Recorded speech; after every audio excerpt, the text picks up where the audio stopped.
감사하겠습니다. 네, 이제 우리 하나님의 말씀 같이 찾으시겠습니다. 오늘은 마태복음 1장 16절, 17절 두 절 같이 합독하시겠습니다. 마태복음 1장 16절, 17절 다 같이 합독하겠습니다. 시작합니다. 야곱은 마리아의 남편 요셉을 낳으니 마리아에게서 그리스도라 칭하는 예수가 나시니라. 그런즉 모든 대수가 아브라함부터 다윗까지 연례되요 다윗부터 바벨론으로 사로잡혀 갈 때까지 연례되요 바벨론으로 사로잡혀 간 후부터 그리스도까지 연례되더라. 아멘. 네, 오늘은 2장부터 17절까지 이어지는 예수님의 족보에 대한 마지막 시간입니다. 예수님의 족보에서 우리는 이 다윗이 강조된다는 것을 말씀을 드렸습니다. 이스라엘의 시조인 아브라함보다도 이 다윗이 더 많이 강조되는데 그 이유가 뭐냐?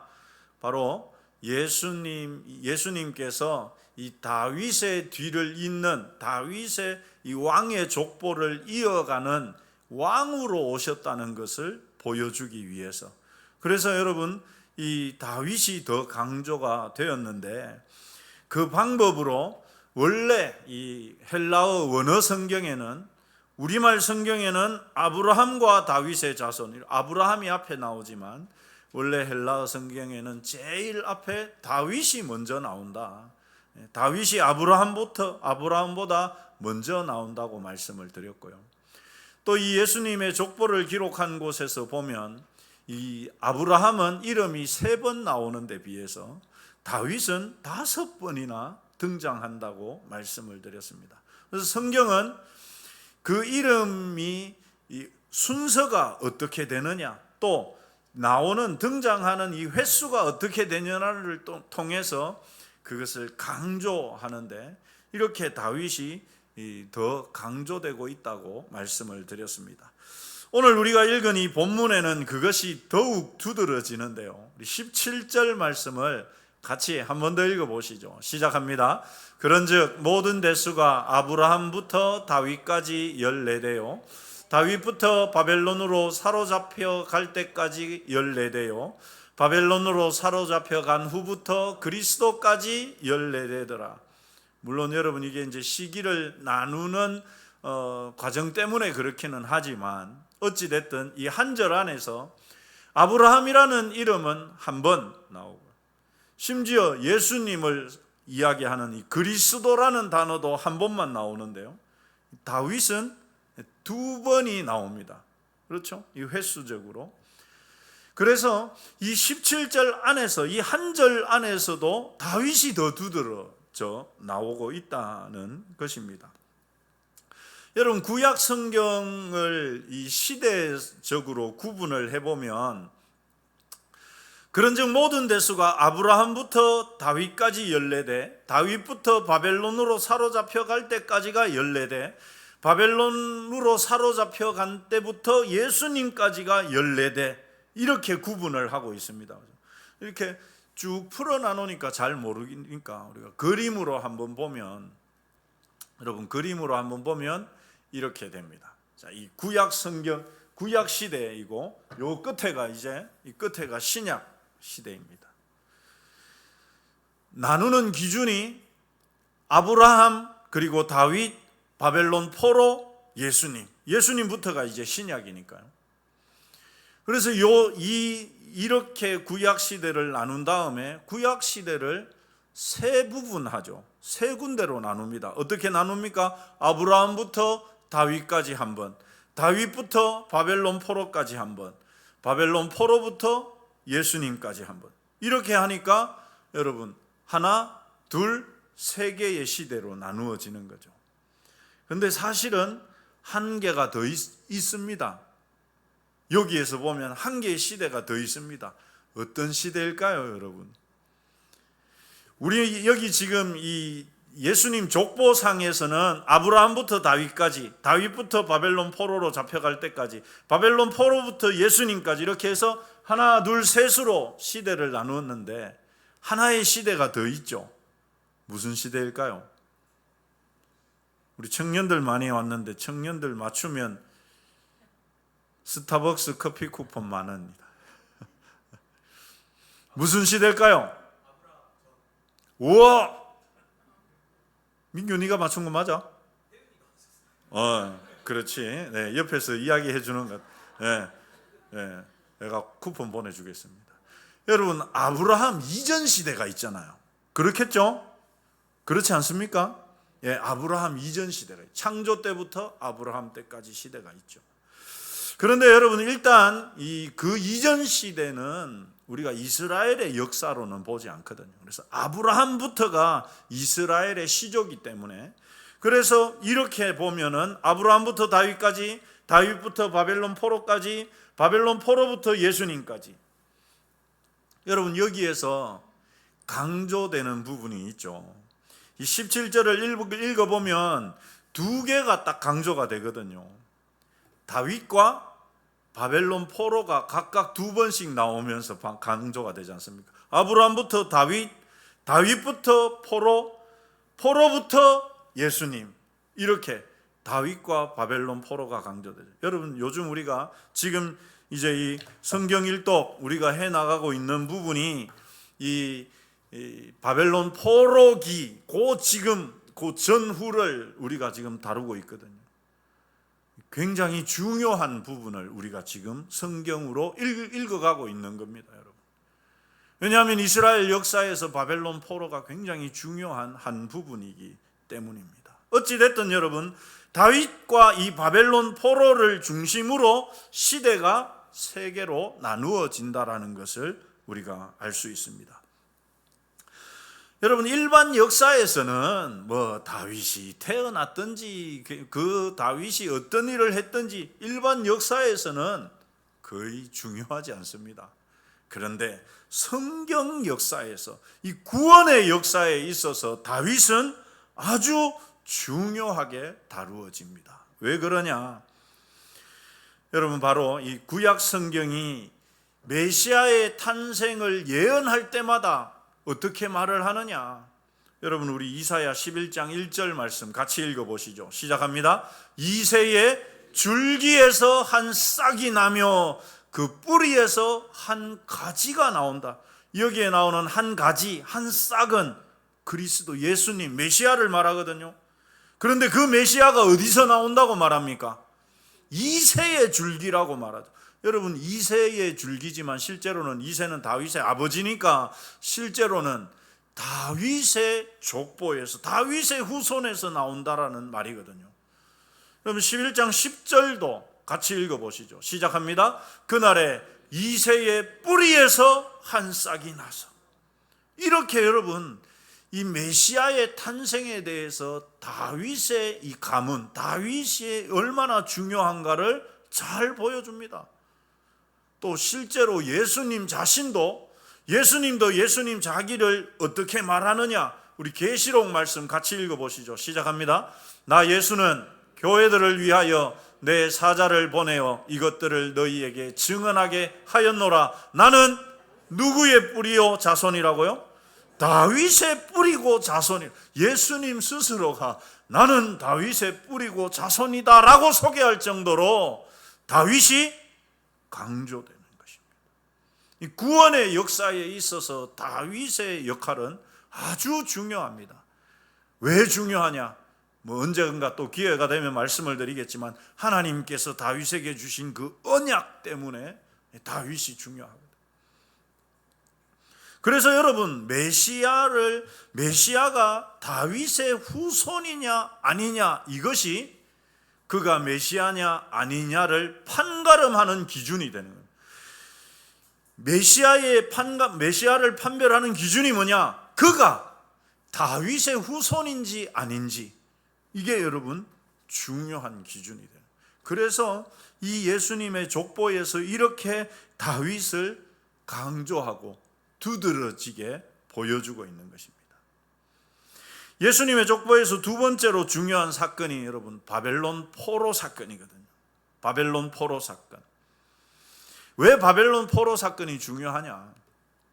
여러분, 이스라엘 백성들이 아브라함에게서부터 시작이 되어서 요셉 시대에 이르러서 야곱의 가족 70명이 애굽으로 들어갔다가 거기서 430년을 지나면서 남자 장정만 60만 명이 되는 민족을 이루어서 모세를 통해서 출애굽하죠. 그리고 나서 그들이 광야를 보낸 다음에 가나안 땅에 들어갑니다. 그 가나안 땅에 살면서 사사시대를 지나고 그리고는 왕이 다스리는 왕정시대가 시작이 되죠. 그럼 첫 번째 왕, 이스라엘의 첫 번째 왕이 누굽니까? 사울 왕이었습니다. 그런데 이 사울은 범죄함으로 인해서, 불순종함으로 인해서 하나님의 언약을 이어가는데 실패하죠.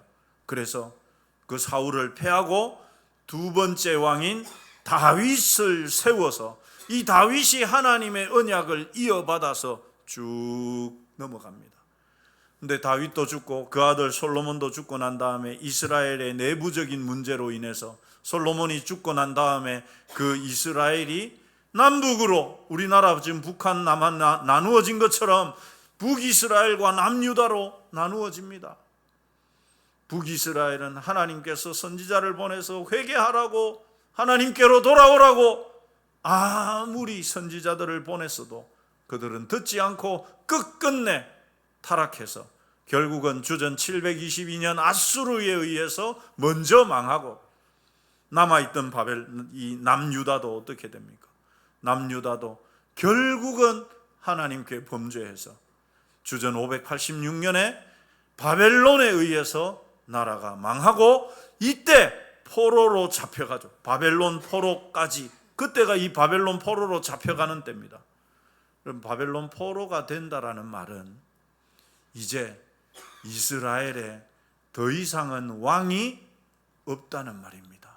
더 이상은 왕이 통치하는 시대가 이제는 끝났다는 말이거든요. 나라가 없어졌다는 말입니다.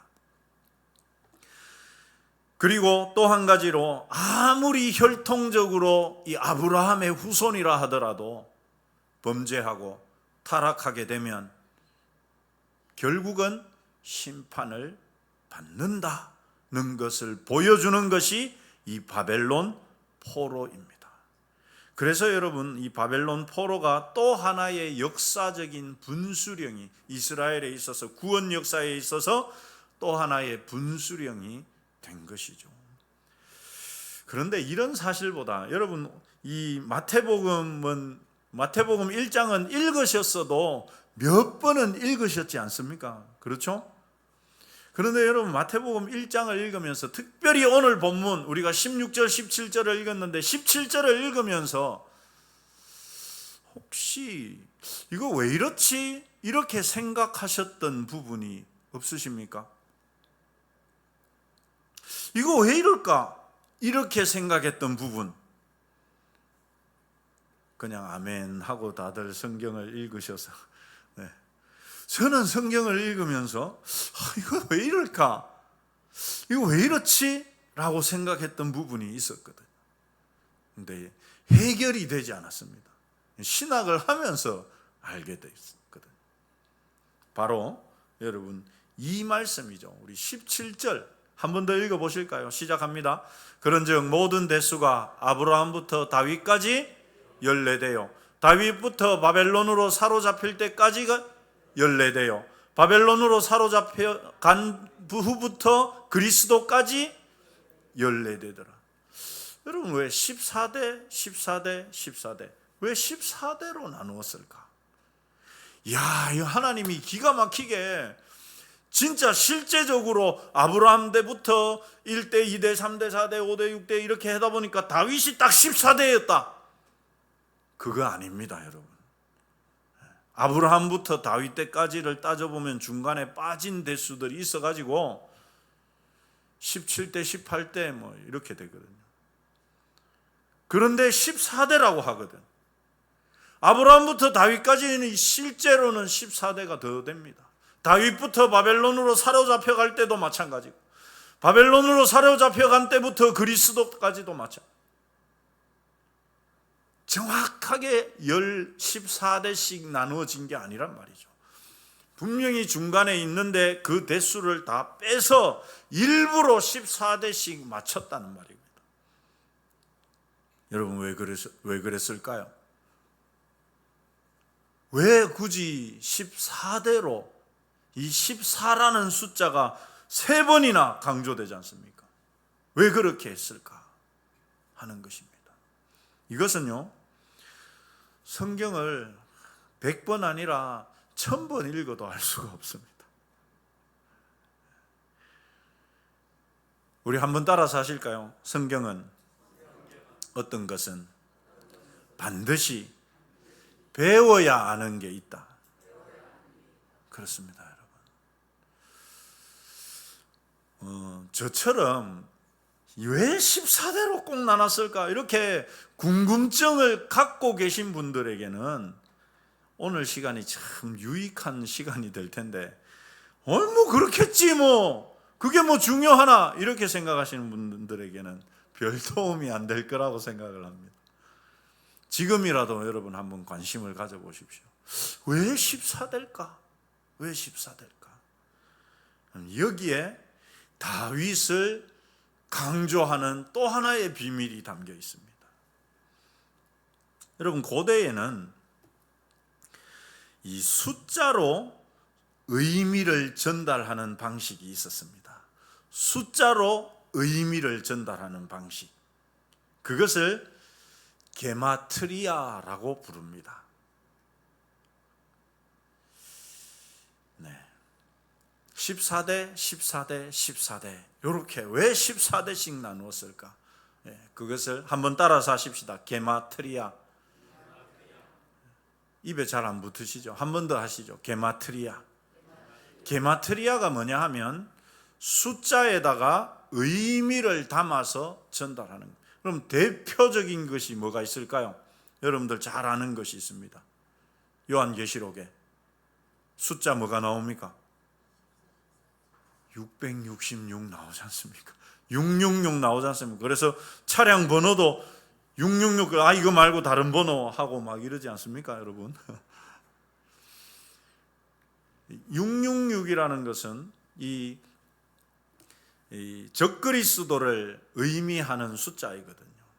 게마트리아가 뭐냐 하면은 히브리어에는 구약 성경이 기록된 히브리어 성경에는 신약도 마찬가지입니다만은 구약 성경이 기록된 이 히브리어에는 하나의 자음마다 하나의 숫자가 하나씩이 있습니다.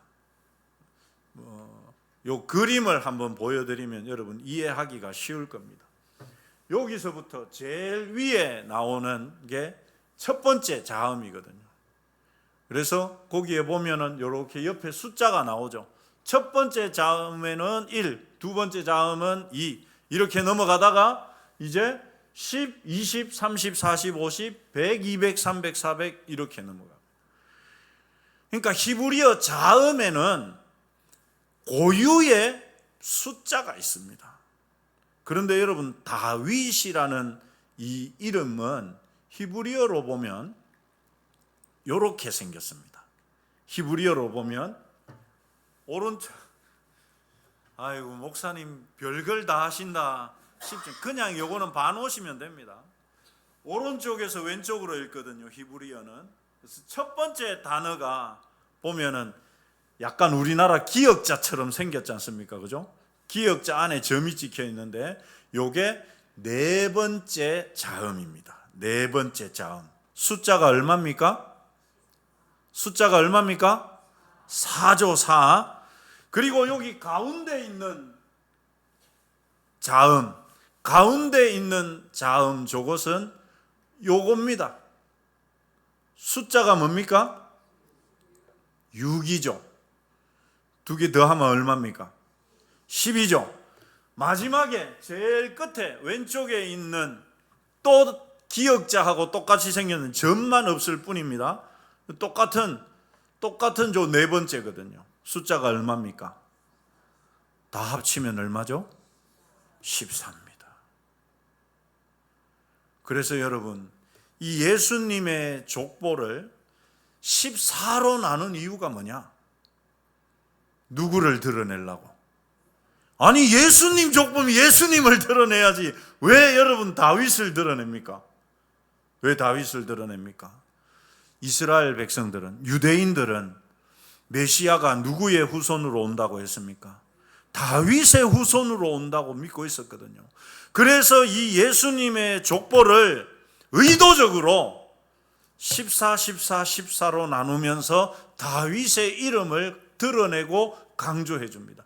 우리는 여러분 이 숫자 개념이 없지만 유대인들은 첫 번째 글자는 1, 두 번째는 2, 다 알고 있습니다.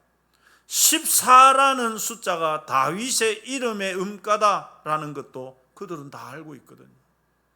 그래서 여러분 예수님의 이 족보를 14대로 나눈 것은 예수님, 다윗과 예수님을 의도적으로 연결하기 위한 것이죠. 왜요?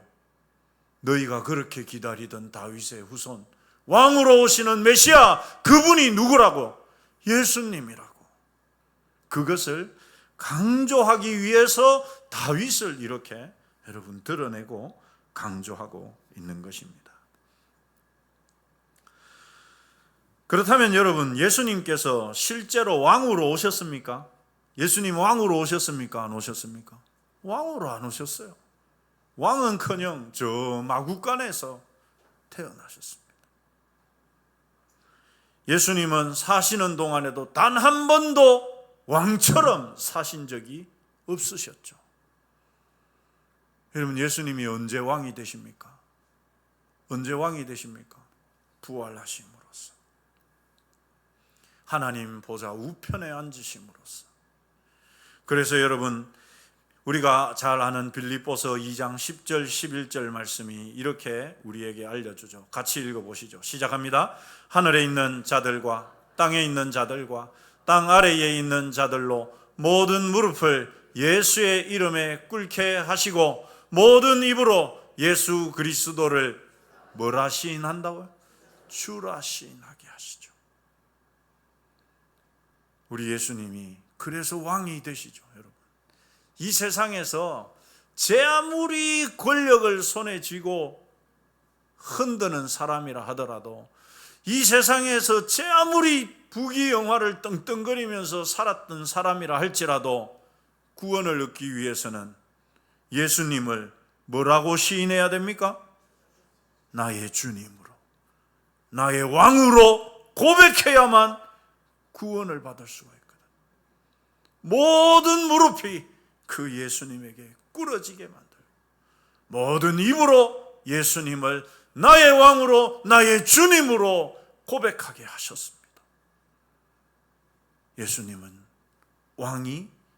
왕으로 오신 것이죠. 그래서 여러분, 그리스도인이 도대체 누구냐? 그리스도인이 뭐 하는 사람이냐? 한번 따라서 하십시다. 그리스도인은 예수님을 왕으로 삼는 사람입니다. 세상 사람은요? 세상 사람은 누구를 왕으로 삼을까요?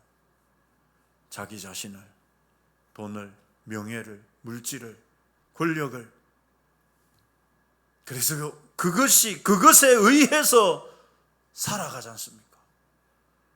그런데 그리스도인은 그런 사람이 아니라 예수님을 왕으로 인정하고 사는 사람.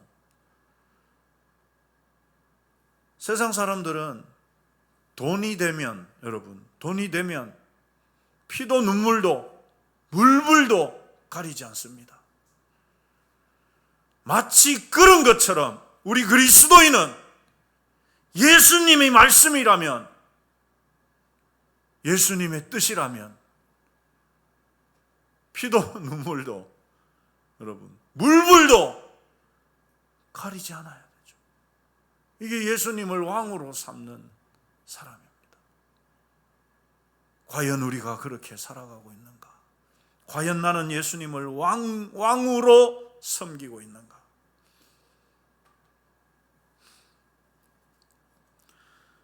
여러분, 그리스도인이란 예수님을 왕으로 섬겨서 그분의 통치를 받고 그분의 명령을 따라서 행하는 사람들입니다.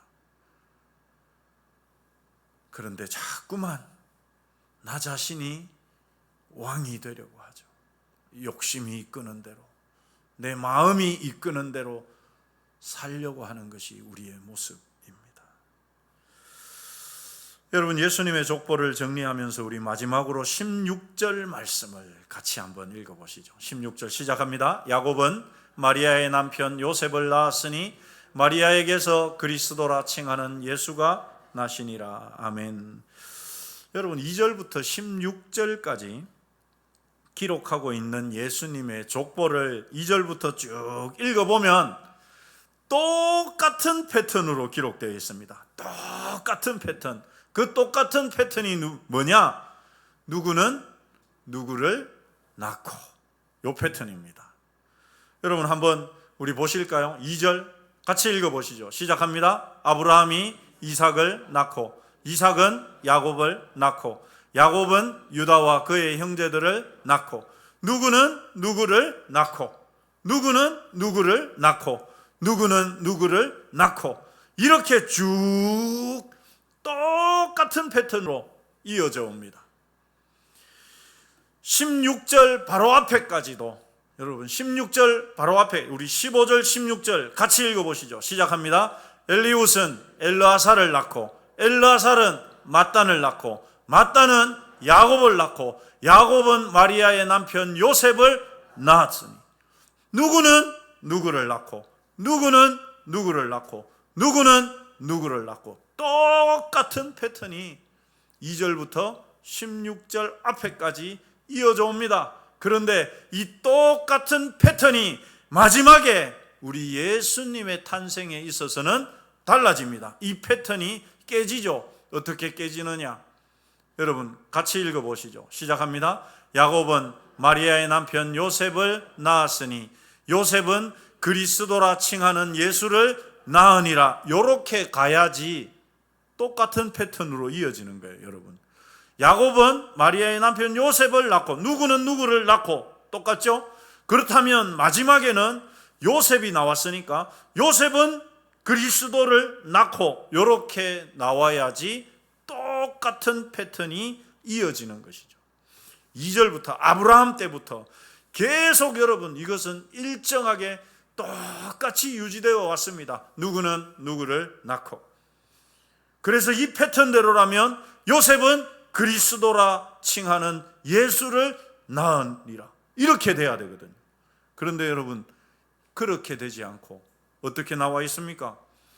같이 읽어보시죠. 시작합니다. 마리아에게서 그리스도라 칭하는 예수가 나시니라. 이렇게 되어 있죠.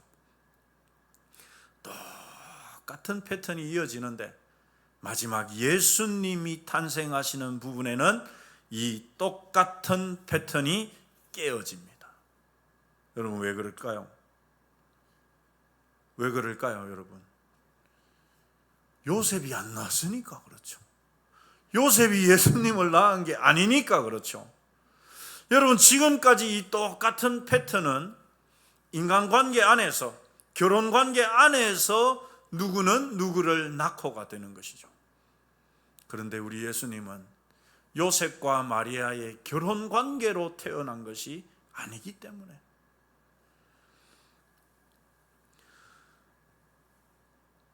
원래대로 하자면 요셉은 그리스도라 칭하는 예수를 낳으니라 라고 하면은 똑같은 패턴이 이어지는데, 전체 족보와 같은 패턴이 되는데, 그렇게 되면 중대한 문제가 생기죠. 여러분 어떤 문제가 생깁니까?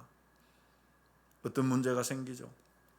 1절부터 15절까지의 이 족보의 패턴은 육체적인 관계에서 태어난 기록을 보여주는 것입니다.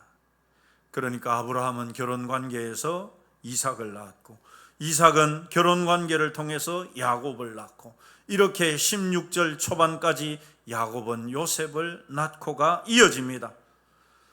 지난 시간에 우리가 같이 봤던 여러분 족보에, 예수님의 족보에 5명의 여인들이 등장하지 않습니까?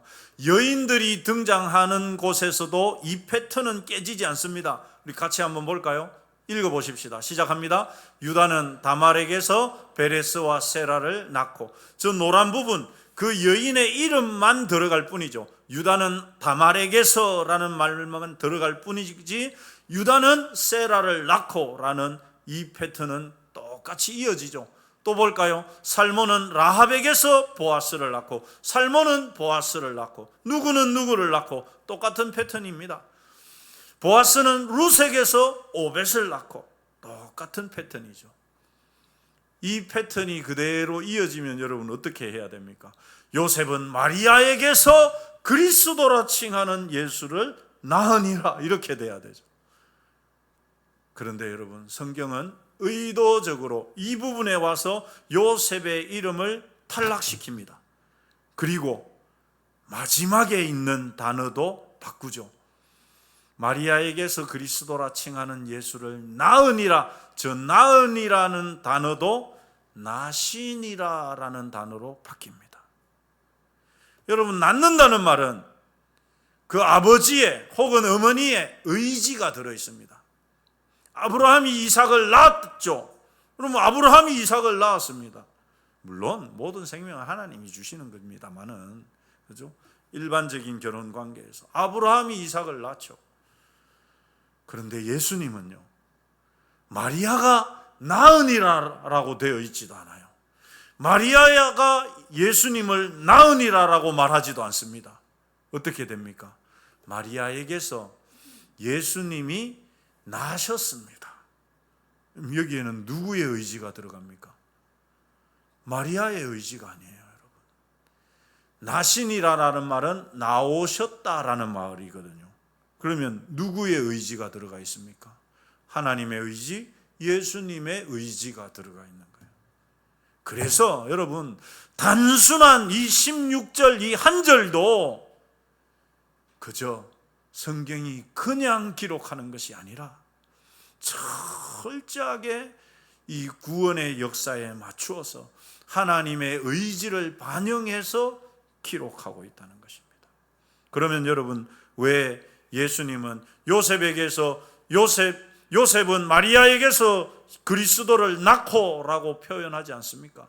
그렇게 되면 중대한 문제가 발생하기 때문이죠. 어떤 문제가 생깁니까? 예수님은 우리를 구원하시기 위해서 십자가에서 죽으셔야 되는데, 우리를 대신해서 죽으셔야 되는데, 그런 분은 구약의 희생 제물과 마찬가지로 점도 흠도 없어야 되지 않습니까? 그렇다는 말은 죄가 없으셔야 된다는 말이죠.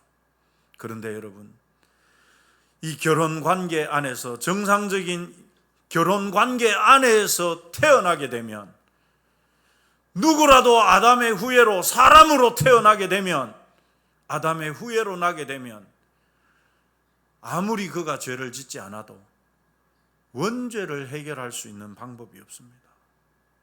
이 땅에 태어나는 모든 사람은 아무리 착하게 살아도 죄를 벗어날 길이 없는 거예요. 원죄를 뒤집어 쓰고 나오기 때문에. 그래서 여러분, 예수님이 이런 특별한 기적적인 방법으로 나오신 것입니다. 그래서 여러분, 우리가 사도신경에서 신앙 고백으로 고백하는 동정녀 마리아에게서 나시고 라는 그 고백이 바로 여기에서 나온 것입니다. 우리는 신앙 고백을 할 때마다 무엇을 고백합니까?